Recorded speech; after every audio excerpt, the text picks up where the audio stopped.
বলছি আমার গানে গানে আমার তুমি। গুড মর্নিং বন্ধুরা, কেমন আছো তোমরা সবাই? আশা করি সবাই খুব খুব খুব ভালো আছো। আমরা কিন্তু সবাই বেশ ভালো আছি।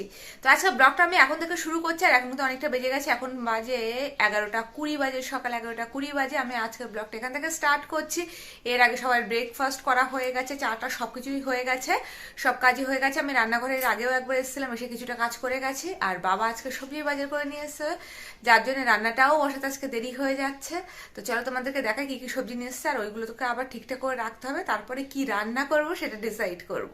আমি রান্নাঘরে এসে আগে ভাতটা বসিয়ে দিয়েছিলাম, তো ভাতটা প্রায় হয়ে যাওয়ার মতো হয়েছে। আর এই পাশ মাছটাকে ফ্রিজ থেকে বের করে রেখেছিলাম গতকাল, এই মাছগুলোর আর আশ সারিয়ে পারিনি লাস্ট পর্যন্ত, তো সেই মাছগুলোই আজকে বের করেছি। বাবাকে সবজি আনতে বলেছিলাম, বাবা এই যে বেগুন নিয়ে এসছে, এর মধ্যে কড়াইশুঁটি রয়েছে, দেখো কতটা শিম নিয়ে এসছে। আর এখানে হলো টমেটো রয়েছে, কুমড়ো রয়েছে, এর মধ্যে রয়েছে কাঁচা লঙ্কা রয়েছে, আর এই যে এটাকে কি বলে পালং শাক রয়েছে, ওই মূলো, পেঁয়াজ গাছ, এটা পেঁয়াজ কলি না কারণ গাছ শুধু পেঁয়াজ, আর এটা ফুলকপি আছে আর বাঁধাকপি আছে, আলু পেঁয়াজ রসুন এগুলো রয়েছে বলে বাবা আজকে আর এগুলো নিয়ে আসেনি। তো এগুলো বাজারে রয়েছে, দেখে আজকে এর মধ্যে দেখে কোনটা কি রান্না করি না করি। টমেটো অলরেডি ঘরে অনেকগুলো জমেও গেছে, তাও বাবা দেখি এরকম বড় বড় টমেটো নিয়ে এসছে। বাবাকে বলে একটু ছোট সাইজের টমেটো নিয়ে আসতে, এত বড় বড় টমেটোকে বলে তো একটা তরকারিতে অনেক সময় লাগে না। তো যদি ছোট সাইজের হয় তাহলে আর এটা কেটে রাখতে হয় না, একটা মানে ছোট একটাতেই হয়ে যায়। তো বাজারপত্রগুলো আগে গুছিয়ে নিই, তারপর দেখাচ্ছি আজকে কি রান্না করি দুপুরবেলা। এখানে আমি মাছ ভাজাগুলো বসিয়ে দিয়েছি, দেখতে পাচ্ছ। আর এই কড়াইটা হয় আমার এতটাই সুবিধা হয়েছে যে মাছগুলো না একবারেই হয়ে যায় যতটুকু আমার মাছের দরকার। আর এখানে দেখছি সব পেটের মাছই রয়েছে, বাকি মাছগুলো আলাদা আলাদা করে রেখেছি। আমি শুধুমাত্র একটা দিন রেখেছিলাম যে শুধু পেটের মাছ থাকবে, যখন যা খাবে সবাই যেন একই রকম খায়। তো মাছটা আগে ভেজে নিই আমি। এই দেখো এর মধ্যে থেকে আমি মাছ ভাজাটা তুলে নিয়েছি, তার মধ্যে আমি ফোড়ন দিয়েছি একটুখানি সাদা জিরে আর কালো জিরে মিশিয়ে ফোড়ন দিয়েছি। তারপরে আমি এখানে পরিমাণ মতো নুন দিয়েছি, হলুদ দিয়েছি, চিনি দেখতে পাচ্ছি, একটু একটু চিনি দিয়েছি, কাশ্মীরি লঙ্কার গুঁড়ো দিয়েছি, আলু দিয়েছি, বেগুন দিয়েছি, টমেটো দিয়েছি, কাঁচা লঙ্কা দিয়েছি। এবার এটাকে একটু ভালো করে নেড়ে চেড়ে কষিয়ে নেবো, কষানো হয়ে গেলে জল দেবো, আর যখন সবজিগুলো সেদ্ধ হয়ে যাবে তখন এর মধ্যে মাছ দিয়ে দেবো। তো হয়ে যাবে ঝটপট মাছের ঝোল রান্না, হেলদি আর টেস্টিও। মাছের ঝোল হতে থাকুক, আমি এদিকে মূলো শাক করব আজকে। মূলোর শাকগুলো পাতা আর কি ম্যাক্সিমামটা পাকা, তার মধ্যে যেগুলো রয়েছে নেওয়ার মতো সেই মূলো শাকটা করব। মূলো শাকের মধ্যে কড়াইশুঁটি দেবো, আর এই একটু মূলো কুচিয়ে দেবো যাতে মূলোর গন্ধটা বেশি সুন্দর করে হয়। এটা খেতে খুব টেস্টি হয় আর কিন্তু মুখ ছাড়ে। তো আমি ঝটপট করে মূলো শাকটা বেছে কেটে নিই। এই শাক পাতা কাটতে কাটতে না আমার একটা কথা খুব মনে পড়লো, তো ভাবলাম তোমাদেরকেও শেয়ার করি। শীতকালে তো শাক খেতে সবার খুবই ভালো লাগে, আর মূলো শাক বলো, মেথি শাক বলো, বেতো শাক বা বেতুয়া শাক যেটাকে আর কি বলে, সব শাকের দেখবে আলাদা আলাদা একটা টেস্ট থাকে। আর শীতকালে পালং শাক, শীষ পালং সত্যি খুব ভালো লাগে। আমি না যখনই কোনো ব্লগিং চ্যানেল দেখি যারা আর কি গ্রামের দিকে, তাদের সর্ষে খেতে সর্ষে ফুল, বা একটু শাক খেতে ইচ্ছা হলো, খেতে গেল, গিয়ে শাক তুলে নিয়ে আসলো, বা কপি তুলে নিয়ে এসে রান্না করলো, যাদের বাড়িতে চাষবাস হয়, এগুলো না ভাবলে আমার এত লোভ লাগে। মানে যে আমাদেরও যদি একটা গ্রামের রকম টাইপের মানে বাড়ি থাকতো, যেখানে আমরা শীতকালে গিয়ে থাকতাম, কি মজা হতো। তো আমি কোস্তাকে বলে, কোস্তা ভাসে বলে তুমি মানে ওদের খাওয়া দাওয়াটাই দেখো, ওদের কিন্তু অনেক কষ্টও রয়েছে। যে ঠান্ডাটাও অনেক বেশি পড়ে, কনকনে ঠান্ডা, ওদের মানে লাইফেও যে ভীষণ আর কি কোনো কষ্ট ছাড়া তা কিন্তু নয়। যাই হোক, আমি শুধু খাওয়া দাওয়ার পারপাসে বলছি। এই টাটকা টাটকা সবজি দেখে লোভ লাগে না? খেতে কান্না ভালো লাগে। এই ক্ষেত থেকে তুলে কড়াইশুঁটি খাচ্ছে বলো, বা গাজর তুলে খাচ্ছে ধুয়ে, মানে ভীষণ ভালো লাগে। আর যাদের বাড়িতে তো নিজেদের চাষ হয়, তারা নিশ্চয়ই সেরকম কোনো হার্মফুল কেমিক্যাল ইউজ করবে না, কীটনাশক ইউজ করবে না, তো তারা আরো টাটকা জিনিসটা পায়। আর আমরা কি করি, শহরের দিকে কবে কার বাসি সবজি বাজারে চলে আসে, আমরা তাই খাই, তো দুঃখও লাগে।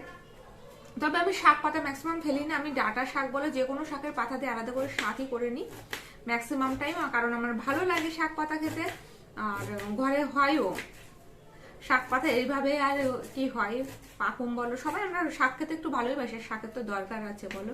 এরকম মাছের ঝোলটা ফাইনালি দেখতে কিন্তু এরকম হচ্ছে, এরকম ঝোলঝোলই থাকবে। এবার আমি শাক ভাজাটাও বসিয়ে দেব, শাকটাও আমার তার মধ্যে কাটাও হয়ে গেছে।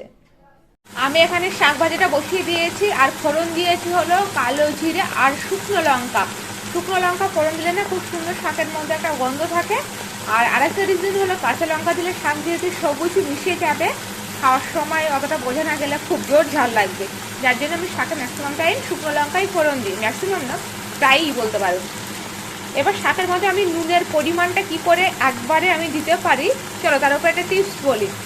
যে পরিমাণ শাক আর কি তুমি কাটবে বা তোমরা কাটবে রান্নার জন্যে, আইডিয়া করে নেবে চোখে, সেটা 1/3 শাকটা হলে যতটা হয় সেই হিসাবে নুনটা দিতে হবে, তাহলে কিন্তু নুন একদম ঠিকঠাক হবে, কারণ শাকে বেশি নুন হয়ে গেলে খাওয়া যায় না। আবার বলছে 3 ভাগ ধরো শাক রয়েছে, চোখের আইডিয়াই করে নেবে সেটা 3 ভাগ নেই 1 ভাগ রয়েছে, সে 1 ভাগে যতটা নুনের দরকার ততটা নুন দেবে, তাহলে দেখবে এটা অ্যাডজাস্ট হয়ে যাবে। হলোটা ভালো একটা টিপস। তো আমি তারপর করে শাক ভাজাটা এবার করে নিই, এবার আমি এটাকে চাপা দিয়ে দিচ্ছি। তো মূলো শাকটা কিন্তু রান্না হয়ে গেছে, খুব সুন্দর একটা গন্ধ বেরিয়েছে, খেতেও মনে হচ্ছে ভালো হবে, তা দেখতে এরকম মাখো মাখোও হয়েছে। তো আজকের মেনু আমি করে রেখেছি শুধু মাছের ঝোল আর মূলো শাক, আদার্স কিছু করবো না, কারণ বাকি কিছু কাজ করব ঠিক করেছি। এখানে আমি পেঁয়াজ গাছটা ভেজে নিচ্ছি, কারণ পেঁয়াজ শাকগুলো নাহলে একটু নষ্ট হয়ে যাবে। কড়াইতে আমি কালো জিরা শুকনো লঙ্কা ফোড়ন দিয়েছি, এবার পেঁয়াজ গাছগুলো দিয়ে দিচ্ছি। পেঁয়াজ গাছগুলো আমি ধুয়ে ভালো করে জল ঝরিয়ে নিয়েছি, এই যে দেখতেই পাচ্ছি এর মধ্যে একটু আলু দিয়েছি, কড়াইশুঁটি দিয়েছি। আর পেঁয়াজ গাছটা মেন দুপুরের জন্য কম, রাতের জন্যই বেশি বলতে পারো, মানে ভাজাটা দুপুরে যতটা লাগবে লাগবে, আর বাকি কিছুটা রাতের জন্য রেখে দেবো, রুটি দিয়ে খেতেও কিন্তু বেশ ভালো লাগে এই ভাজাটা। তো এবার আমি এর মধ্যে নুন হলুদ দিয়ে চাপা দিয়ে দিচ্ছি।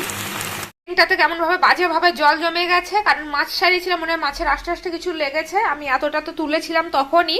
এবার আমি সিংটাও দেখো কত ঝটপট করে পরিষ্কার করে নেবো, ততক্ষণে ভাজাটাও হয়ে যাবে। সিঙ্কের মধ্যে আমি প্রথমে ভাত বা মাছের আর যেগুলো আটকে ছিল সেইগুলোকে ভালো করে হাত দিয়ে তুলে নিচ্ছি, তারপরে আমি স্কচ ব্রাইট আর সাবান দিয়ে যেরকম বাসন মাজে নর্মালি আমি ওরকম করে মেজে নেব। যেহেতু এটা রোজ মাজা হয় তা বাসনের মতো করেই পরিষ্কার হয়ে যায়, বেশি আমাকে ঘষেও মাজতে হয় না, এমনি নর্মালি পরিষ্কার হয়ে যায়। একটুখানি ঘষে নেব, এর সাথে কলটাকেও কিন্তু আমি ঘষে পরিষ্কার করে নেব, দেখতে চকচকেও হয়ে যাবে। তো দেখো আমার ঘষা হয়ে গেছে, এবার জাস্ট জল দিয়ে ধুয়ে নিচ্ছি, তো নর্মালি কতটা চকচকে হবে দেখো। দেখো সিঙ্কটা চকচকে হয়ে গেছে, আমি শুধু স্কচ ব্রাইটের ভীম বার দিয়ে মেজেছি, রোজ পরিষ্কার করে দিই, তো তার জন্য এরকম আর কি সুন্দরভাবে চকচকে হয়ে গেছে। এর সাথে আমি কলটাকেও একবারে পরিষ্কার করে নিই, একবার করে ঘষে নিই। তো এবার আমি ঝটপট করে বাকি কাজগুলো করব। এই দেখো ভাজাটা কিন্তু কমপ্লিট হয়ে গেছে, এটা এরকমই হয়েছে, সেদ্ধ সেদ্ধ অলমোস্ট বলতে পারো। আমি খুব কম তেলেই এটা করি, যাতে আর আমার মনে হয় কি সবজি গুণগুলো যাতে থাকে, পেঁয়াজ কলির তো একটা আলাদা গুণ রয়েছে, কড়াইশুটির একটা আলাদা গুণ রয়েছে, আলুরও একটা আলাদা গুণ রয়েছে, তো আমি এটা এইভাবেই করেছি। আমরা যথারীতি চলে এসেছি এখন খেতে, খুব জোর খিদে পেয়ে গেছে, আর বলছিলাম না অনেকগুলো কাজ আছে, তার মধ্যে একটা অন্যতম কাজ ছিল আজকে আমার শ্যাম্পু করা। শ্যাম্পু করতে না কয়েকদিন ধরে খুব আলসা করছে চুলটা, তার জন্য খুব মানে বাজে একটা কন্ডিশনে চলে গেছিল। এই দেখো সন্তুলা চলে এসছে। এখন আমি কি আঁকছি পেন্সিলটা এখানে আমি মাম্মা কি হলো? পেন্সিলটা এখানে রাখি, এই দেখো আমি এই সারাদিনটা কি এঁকেছে, দেখো এটা এঁকেছি। এটা হলো পাখুমকে ওর মিমি গিফট করেছিল, তো এখন এটাতে আঁকতেও ভালোবাসে আর মজাও পায় আর কি। তো আমাদের দুপুরের মেনুতে তোমরা জানোই মাছের ঝোল রয়েছে, পেঁয়াজ গাছ রয়েছে, আর কি বলে পেঁয়াজ গাছ ভাজা রয়েছে, আর মূলো শাক ভাজা রয়েছে। বলো। এই দেখো আমি তো লকের দিকে করে খেয়ে যাতে মামা না ওই ডিলিট করতে পারে, কখন আমি আনলক করলে এটা মা এখন ডিলিট করে লক করে রেখেছি। আমার সাথে বদমাইশি করি তো। যাই হোক আমরা এখন খেয়ে নিই, ঝটপট করে খেয়ে নিই, আর কারণ পাকুমকে আগে খাওয়াতে হবে। আর বাইরে আজকে আমি শাড়ি পরেছি, ঘরে অনেক দিন বাদে শাড়ি পরেছি, কেন জানো পাকুমের রিকোয়েস্ট। পাকুম একদিন বললো মামাম তুমি একদিন ঘরে শাড়ি পরো, অনেকদিন শাড়ি পরা দেখিনি, তো আজকে পাকুমের জন্য মামাম শাড়ি পরেছে। ওলে বাবালে ওলে বাবালে ওলে বাবালে। তো আমি শাড়ি পরেছি বলে বলে তুমি সারাক্ষণই শাড়ি পরে থাকবে, সারাক্ষণই শাড়ি পরে থাকবে, কালকে খুলবে। ওলে বাবালে। তো যাই হোক এখন আমরা ঝটপট করে খেয়ে নিই। আমি এখন চলে এসেছি রান্নাঘরে রান্না করতে, পাকুমের পড়াশোনাটা কমপ্লিট করিয়ে রেখেছি। আর আমি যখন ওকে পড়াই না তখন চেষ্টা করি মোবাইল না ইউজ করার, যাতে ওর কনসেন্ট্রেশন ব্রেক না হয়। তো যাই হোক, আর আজকে একটা কাজ করেছি, যেটা হলো কি করলাম, ও, ওকে পড়াতে বসে জামা কাপড়গুলোও সব গুছিয়ে নিয়েছে, অনেকগুলো জামা কাপড় যেগুলো শুকানো ছিল তো সেইগুলোকে গুছিয়ে নিয়েছে, এবার রান্না করতে এসেছে। আর আজকে রাতে আমি একটা নিরামিষ তরকারি করছি। আমি ম্যাক্সিমাম সময় রাতে আমি রুটির সাথে নিরামিষ তরকারি করি, যেটা হলো ছোলা দিয়ে কুমড়ো রান্না করব, ছোলা দিয়ে আলু দিয়ে কুমড়ো রান্না করব। তো তোমাদেরকে দেখাবো যে আমি কি করে ওটা রান্না করি। ওটা বেশ একটা মাখো মাখো তরকারি, খেতেও কিন্তু খুব টেস্ট হয়। আর আমি মাঝে মধ্যে ওটার মধ্যে নিউট্রেলাও দিয়ে দিই। আজকে আর নিউট্রেলা দিতে ইচ্ছা করছে না, শুধু ছোলা দিয়ে করবো। দেখো আমি ছোলাটা ভিজিয়ে রেখেছিলাম, সব পুরো ছোলাটা আর কি দেবো না, এমনি ভিজিয়ে রেখেছিলাম অনেকটা, যে পরদিন থাকলেও খাওয়া যাবে, কল উঠলে তো আরো বেশি মানে বলো পুষ্টি, তো খাওয়া যাবে। আর কুমড়োটা যেহেতু বাইরেটা এরকম সবুজ রয়েছে, দেখো কুমড়োটা দেখে মনে হচ্ছে খুব মিষ্টি হবে, ভালো কুমড়ো হবে। তো বাইরেটা এরকম সবুজ আছে, আমি এটার খোসা ফেলবো না। এই ধরনের সবুজ যেগুলোর খোসা থাকে আমি সেগুলো খোসা শুদ্ধ রান্না করি। তো চলো আগে কেটে নিই, তাড়াতাড়ি করে কেটে নিয়ে তোমাদেরকে রেসিপি শেয়ার করছি। তাইতে আমি সর্ষের তেলের মধ্যে ফোড়ন দিয়েছিল 5 ফোড়ন, তেজপাতা আর শুকনো লঙ্কা ফোড়ন, ঠিক আছে। এবার ফোড়নটা হয়ে গেছে, ভালো গন্ধ বেরিয়ে গেছে। এবার আমি এর মধ্যে দেব কুমড়ো, আলু আর ছোলা। এই দেখো ছোলাগুলো আমি এর সাথে একবারে ধুয়ে জল ঝরিয়ে রেখে দিয়েছি, আর আমি এরকম সাইজের করে কেটেছি। এবার আমি এটা কড়াইতে দিয়ে দিচ্ছি।